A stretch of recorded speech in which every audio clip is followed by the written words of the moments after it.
Hello everyone and welcome to week 3 for SITHKOP004 Develop Menus for Special Dietary Requirements. This week we're going to be looking at some faith-based diets. Now, completing this week's activities, you should be able to identify and describe the dietary requirements of faith-based diets, including halal, Hindu, kosher and Christian diets. Identify and collate suitable food and recipes that can be used to satisfy the needs of customers of a particular faith-based diet, and create a seasonal, nutritious and balanced meal that satisfies the needs of the above-mentioned special dietary requirements, which will be done in our webinar. This lesson is just going to cover, this mini lesson is just going to cover some of the outlines of creating meals for faith-based diets and a little look at our weekly tasks. Now, faith-based diets, as you've discussed before in preparing food for special dietary requirements, and also in another subject we did in intermediate, SITHKOP002 shows sensitivity towards I've forgotten the name that's gone from there. But SITHKOP002 show cultural and sensitivity. Sensitivity to cultural groups.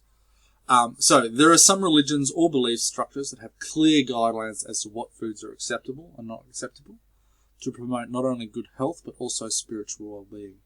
And it's very important for us to consider these special requirements to cater for people with them, as well, because sometimes they can include allergies and intolerances if they have not been eating meat or something for their entire life.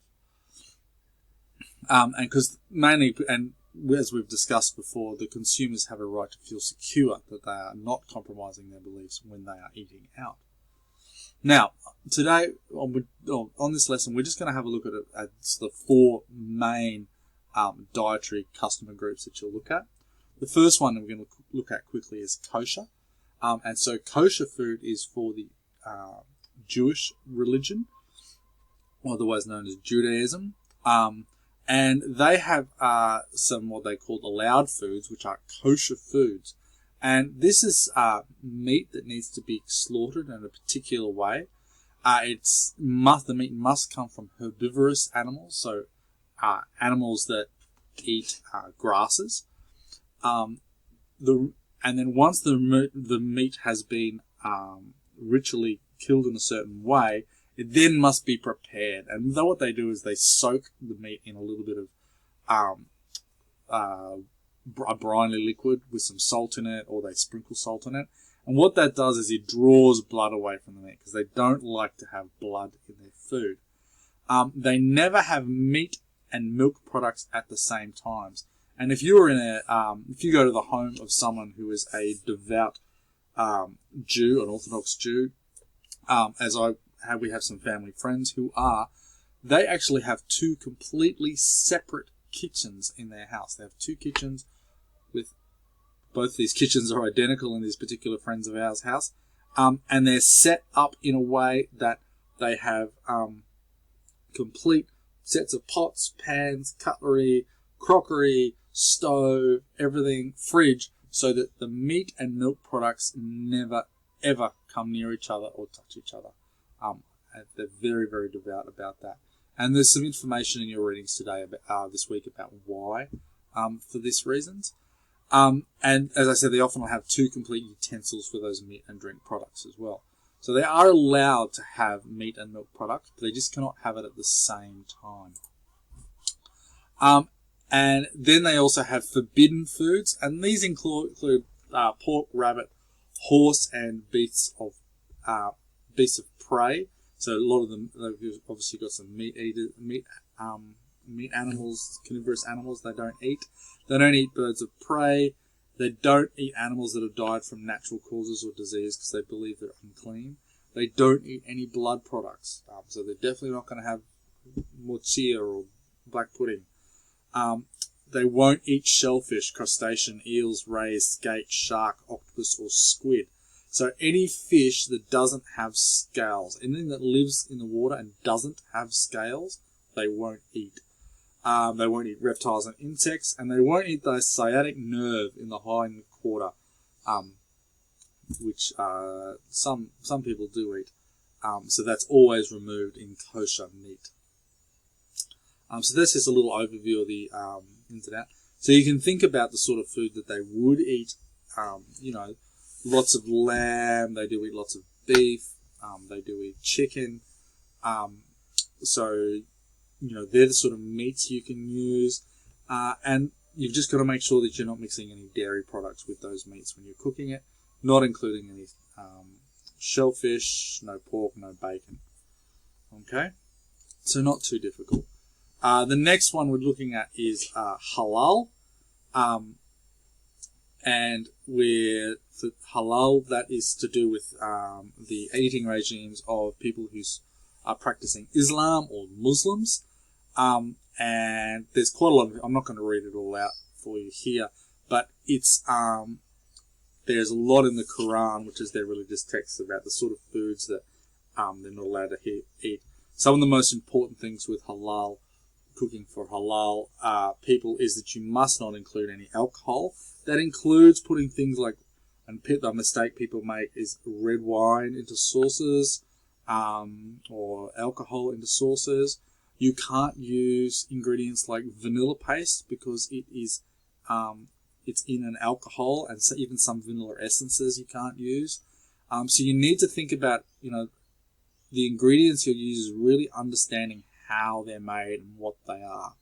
Another ingredient that can be really difficult that you must be thinking about is gelatin, and it's the same for the kosher foods as well. For the Jewish religion, you can't use gelatin because that is made from pork products, and you must be careful your sauces don't have, your stocks don't have pig's trotters in them as well.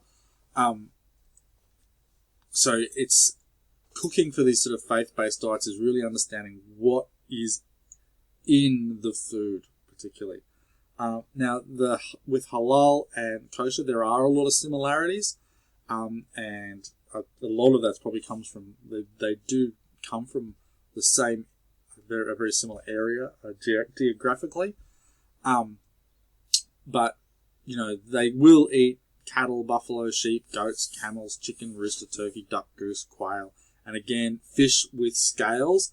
And then some halal will also eat prawns as well, but some won't, but it depends on the different sects. And a lot of the same things they can't eat. They won't have alcohol, nothing amphibious, no birds with talons, so no eagles or hawks, no dog, pig, or donkey. All right? So again, we need to start thinking about, a lot of those extra ingredients that we put in things, particularly in French cuisine. It has a lot of those sort of extra little ingredients like pig's trotters and gelatine that we can't be putting in this sort of food. With Hindus, so the Hindus, that means someone who comes from the Hindus region in India. Most of them will avoid. Now, the thing about a lot of Hindu cooking is there is a lot of scope of change between different sects and different people who are practicing it. But some of the main things are beef and cow products are avoided. Meat and fish and eggs, including gelatin, is often avoided. Onions, garlic, and mushrooms can be avoided for a lot of people because they're considered too strong a flavor. Alcohol and alcohol products. Asafoetida, otherwise known as hing, it's a spice. You need to be careful. It's in a lot of curry powders. And red lentils. So they'll eat a lot of different other pulses, but not red lentils. So there's some of the foods we need to avoid if you're going to write your menu for Hindus.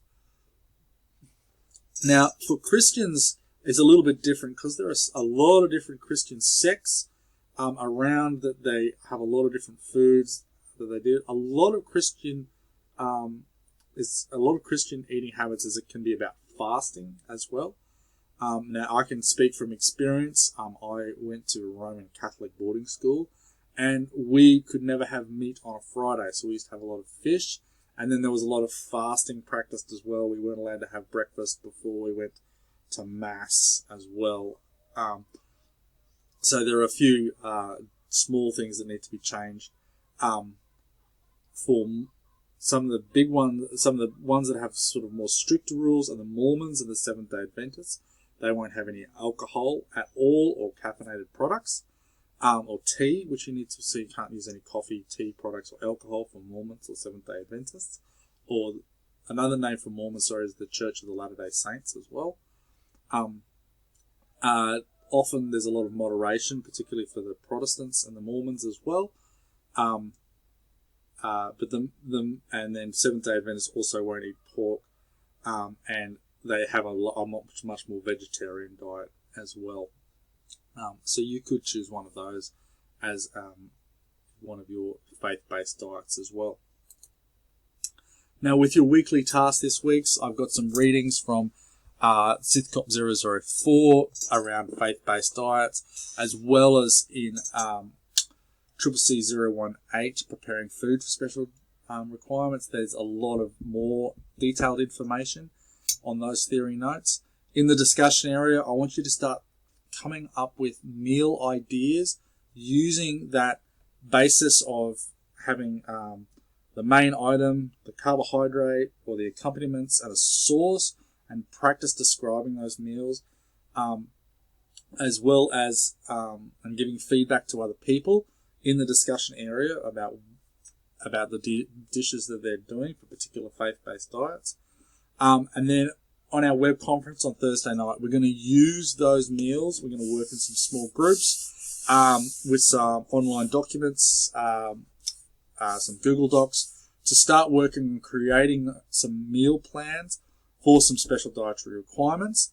And so you need to be able to come to that class with some prepared meals and to put them together. And then also it's time to start working with your on your assignment as well. By the end of this week, using the readings, some practice in the discussion and the web conference, hopefully you've chosen your 3 faith-based diets that you're going to prepare, and you can start working on those meal plans, finishing them off, as well as having a little bit of extra things to use if you need to, a few extra dishes to use if you need to. So we've covered our faith-based diets and our weekly tasks. Next week, we're going to start looking at some health-based diets. And as always, if you have any questions, feel free to leave them in the discussion board or email me. And as always, every week, there is a quiz for you to check your own knowledge.